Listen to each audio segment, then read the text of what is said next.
Napansin nyo ba na halos lahat ng gustong pabagsakin ang mga Dutertes or ang iyak ng iyak para i-impeach si Inday Sara Duterte ay involved sa flood control projects o sa ibang proyekto, mga kadonatics, na involved ang korupsyon. Grabe, may isa na namang congressman ang naisiwalat, mga kadonatics. At ito ay si Paulo Ortega. Natatandaan nyo itong tabatsoy na to? Iyak ng iyak para lang ma-impeach si Inday Sara Duterte. Kahit ano nang sasabihin, mga kadonatics, para lang matanggal ang mga Dutertes. Nako, siya pala sa La Union ay involved sa flood control projects. Humanda kayong lahat. When time comes, ang Panginoon na siyang gaganti para sa taong bayan. Humanda talaga kayo. Eto, mga kadonatics, panoorin natin yung video. Dahil sa flood control scandal, mas lumakas pa umano ang suspecha kung paano bumahan ng pera sa lalawigan ng La Union noong nakaraang eleksyon. Maging si Baguio City Mayor Benjamin Magalong, kumbinsidong ginamit sa vote buying ang mga kickback sa proyekto. Yan ang exclusive agenda report ni Dobby de Guzman. Itong tabatsoy na to, halos araw-araw, mga kadonatics, nagpapa-interview patungkol sa impeachment case ni Inday Sara Duterte. Ang gusto niya lang talaga, tanggalin na si Inday Sara Duterte para sa taong bayan daw. Mukhang baboy ito, mga kadonatics. Magtungo naman tayo sa Hilagang Luzon, partikular sa probinsya ng La Union, kung saan matatagpuan ang Bawang River Basin, na kung saan matindi ang congressional insertions. Sa tulong ng mga concerned groups and individuals, napansin namin ang bilang ng flood control projects na bagamat wala sa National Expenditure Program noong 2024 ay biglang tumubong parang kabote sa General Appropriations Act ng nakaraang taon. Dahil sa expose ni Senador Ping Lacson, nakumpirma raw ang hinala ng ilang taga-La Union. Bumaharaw ng pera dahil nabuksan ang gate ng biyaya, ang maanumalyang flood control project, at ito umano ang ginamit sa pambili ng boto. Sa video na ibinigay ng isang source na tumaging magpakilala dahil sa takot, walang tigil daw ang pila sa mga barangay hall. Ang masaklap, barangay officials mismo ang nagpapamigay ng pera. 5,000 bawat isang tao. At yun ay staggered na ibinigay. Hanggang sa pinaka-last minute issue nga, yung hanggang madaling araw, umaga, during the election mismo, nagpamudmud sila ng pera. Buong La Union po yan. Sabay. See?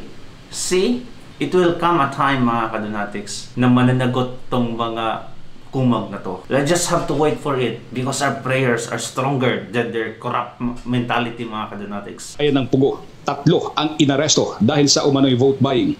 Ayon sa COMELEC Region 1, sa kabuuan, 4 na insidente ng vote buying ang naitala sa La Union. Sa lahat ng yan ay nirequest namin yung mga complainants na mag-submit ng kanilang mga affidavit complaints, and yung mga pinicture nila ng mga ebidensya ay isabit na rin sa amin. Pero lahat ng ito ay walang tumugon doon sa aming request. So with that, kinakailangan na natin na i-dismiss yung case. Kumbinsido si Baguio City Mayor Benjamin Magalong na nagamit ng mga politiko sa vote buying ang kickbacks sa flood control projects. Meron pa nga umabot ng 15 and then 25,000 pa per vote. During the last hour, umabot pa ng mga 25,000 Popular din yun, na lugar na talagang matindi yung flood control project na, ito nga, nakakatanggap na ako ng mga pictures doon mga documents doon, galing doon sa lugar na yun, sa provinces at ibang provinces. So, sa tingin ko, tama yung hinala na yun But it requires, let me check the analytics kasi.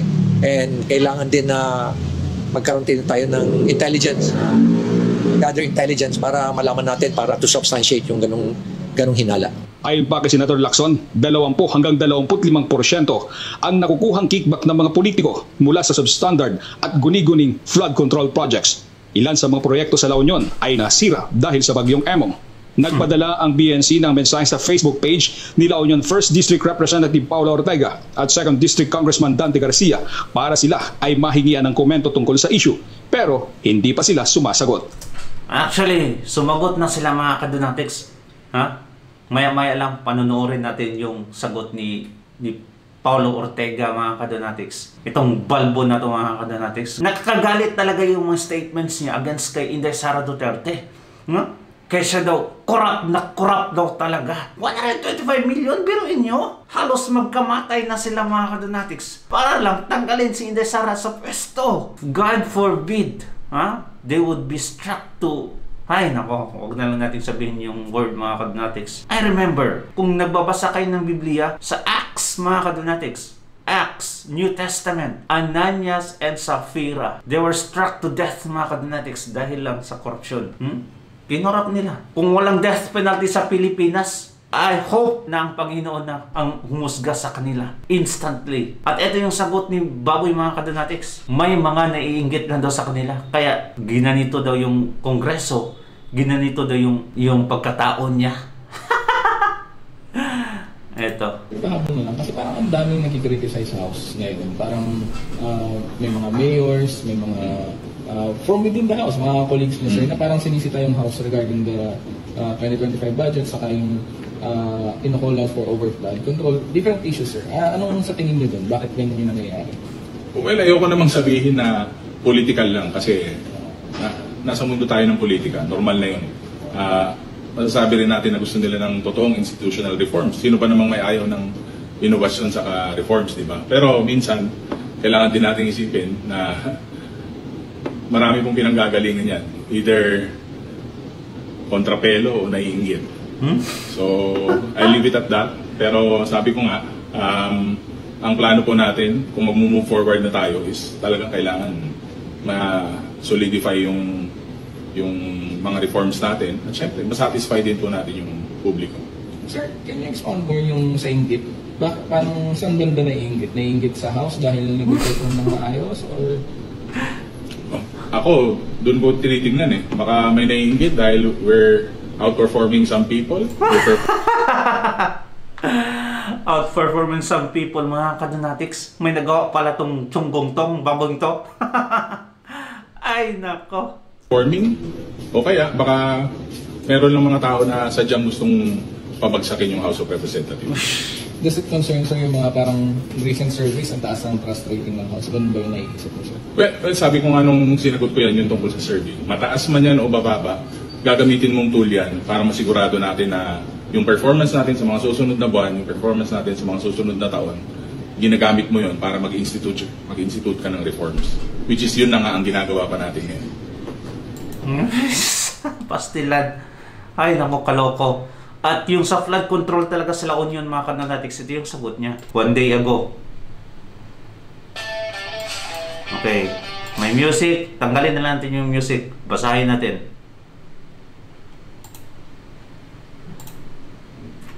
Walang ghost project sa distrito ko. Sa La Union. At pati buong rehiyon. Walang palpak na flood control. Lahat ng proyekto makikita at magagamit ng tao. Hindi gawa-gawa, kundi konkretong serbisyo. Wow! Ay, nako. Yung taga La Union na mismo ang nagsabi, namimigay ka ng pera, at saka, may mga substandard na flood control projects. Di ba? Deny to death tong mga to. Pag nabisto ng mga kadonatics, na-expose na yung mga kagaguhan nila. Ganyan ang mga politiko. Kaya tayo na lang talaga mga supporters ang inaasahan ng mga Dutertes. Sa panahon nung tinuligsa si Tatay Digong sa Kongreso, isa to sa mga nangingiyak-ngiyak sa tanong mga kadonatics. Nung si Inday Sara, ganun pa din. Di ba?